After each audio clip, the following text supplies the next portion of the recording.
ওই ওই ওই দেখ, মাছ শিকার করার জন্য ভাত তৈরি করছি, চল মাছ শিকার করবো। আরে তুমি যাও, আমার এসবে কোনো ইন্টারেস্টিং নেই, খামোখা সময় নষ্ট করিও না। আরে সময় নষ্ট হবে না, আয় আয় মাছ শিকার করে আগে তোকেই খাওয়াবো। তাহলে ঠিক আছে, দেখবো আজ কিভাবে মাছ শিকার করো। আরে তুই শুধু দেখ কিভাবে মাছ শিকার করে, আজকে অনেকগুলো চিংড়ি মাছ শিকার করবো, বুঝছিস? ঠিক আছে, তার আগে এখানে দেখো কি যেন লড়াচড়া করতেছে। ধরো ধরো, আমি দেখতেছি এখানে কি আছে, মনে হচ্ছে অনেক বড় মাছ হবে। আরে এটা কি? এটা তো চিংড়ি মাছ, আজকে মনে হচ্ছে অনেক চিংড়ি মাছ পাবো রে। ঠিক বলেছে ভাইয়া, আজকে চিংড়ি মাছ খাবো। চিংড়ি মাছ তো খাইতে অনেক মজা আছে, তাই না? বেশি কথা বলছ কিনা, এটা টান দে। আরে দেখছো কতগুলো মাছ এসেছে।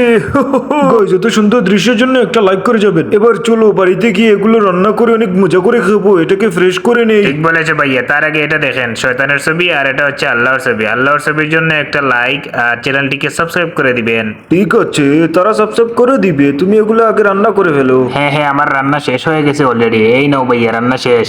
ওহ, আজকের রান্না তো অনেক সুন্দর হয়েছে, ইয়াম্মি ইয়াম্মি লাগছে। ঠিক বলেছে ভাইয়া, অনেক মজাও হয়েছে। এখন তো বলবি, আগে তো আসতেও চাইছিলি না।